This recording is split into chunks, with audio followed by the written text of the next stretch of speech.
নমস্কাৰ বন্ধু বান্ধৱীসকল স্বাগত জনাইছোঁ মোৰ ভিডিঅ'টিলৈ আৰু মই আজি বিচনাতে আছোঁ বৰষুণৰ বতৰ আপোনালোকৰ নিশ্চয় বিচনাতে আছে তো ভাবিলোঁ আজি কিবা এক্সট্ৰাকৈ বনাই খাওঁ আৰু মাংস আনিছোঁ ঘৰত তো মাংসৰে কিবা এটা বনাই আৰু আপোনালোককো দেখুৱাওঁ মাংসৰ মই কি বনাওঁ তো চাই থাকক মোৰ ভিডিঅ'টি দুদিন ধৰি বৰষুণ ঘৰতে কি কৰিবা আৰু খোৱা আৰু মোবাইল টিপা এইটোৱে কাম হৈছে দালি আৰু চাউল লৈছোঁ আজি মই এটা বেলেগ বস্তু বনাম দালি আৰু চাউলখিনি পানীত আধা ঘণ্টামান জিকাই থৈ দিছিলোঁ যাতে সোনকালে সিজে আৰু সোনকালে গুড়া হয় তাৰ কাৰণে ইমান ধুনীয়া ঠাণ্ডা বতৰ আমাৰ টিকলু শুয়ে আছে আৰু অৱশ্যে ময়ো শুয়ে আছিলোঁ কিন্তু খোৱাৰ কাৰণে উঠিব লগা হ'ল কাৰণ খোৱাটো মেইন ন এইখিনি গুড়ি কৰি লৈ মই এতিয়া দেখুৱাম মই কেনেকৈ কি কৰোঁ চাই থাকোঁ ভিডিঅ'টো সেইফালে বাবু খুৱাই এইফালে মাকে মোবাইল চাই আছে তো ঠাণ্ডাৰ বতৰ কি কৰিব খোৱাৰ মজাই বেলেগ সেইখিনি ব্ৰইলাৰ মাংস আৰু ইয়াৰ পৰা মই বাছি অলপ সিজিব দিম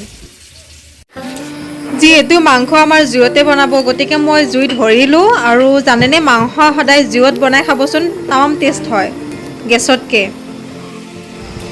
পানীত সাধাৰণ বইল হ'ব দিছোঁ যাতে মানে ভাজিলে পকৰা বনালে মানে ঠিক হয় আৰু সোনকালে সিজে সেইটো কাৰণে অলপ বইল হ'ব দিছোঁ যিহেতু কেঁচা পাকঘৰত বনাই আছোঁ গতিকে পাকঘৰটো চাওঁ কৰোঁ অলপ মই যে দালি আৰু চাউলখিনি গুড়ি কৰি লৈছিলোঁ তাতে মই আদা নহৰু জলকীয়াৰ গুড়ি এনেকৈ গোটেইখিনি মিক্স কৰি পিঁয়াজ দিছোঁ দি পেলাই মিক্সিত মাৰি লৈছোঁ আৰু এনেকৈ গোটেইখিনি সানি ল'লোঁ তেল গৰম হ'ব দিছোঁ আৰু গৰম হ'লেই তেল এতিয়া বহাই দিম ফ্ৰেণ্ডছসকল ঘৰত যদি বেচন নাথাকে তো এনেকৈ দালি আৰু চাউল মিক্স কৰি পেলাই এনেকৈ গুড়ি কৰি বনাব পাৰে আৰু ইয়াত যদি নৰসিংহৰ পাত মিক্স কৰি দিয়ে তেতিয়া বেছি ভাল লাগে আৰু খাই বনাই খাবচোন এদিন চিকেন পকৰাৰে দি এটা কাম কৰোঁ হেঁত নাই এটা খাই লওঁ মই আগতে কোনে কোনে কিছুমান এনেকুৱা বস্তু বনালে আগতীয়াকৈ খায় প্লিজ মোক কমেণ্টত ক'বচোন কাৰণ মই খাওঁ ঠাণ্ডাৰ বতৰ এনেকৈ পকৰা চকৰা খাই বহুত ভাল লাগে ন আপোনালোকেও খাব আৰু কেনেকুৱা লাগে মোক প্লিজ ক'ব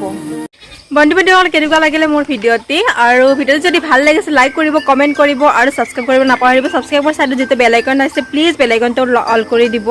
আৰু মই খাই তামাম টেষ্ট পাইছোঁ আৰু আপোনালোকৰো মানে বনাই খাওঁ কেনেকৈ তো মোক কমেণ্টত জনাব কেনেকুৱা লাগে তো এতিয়ালৈ বাই বাই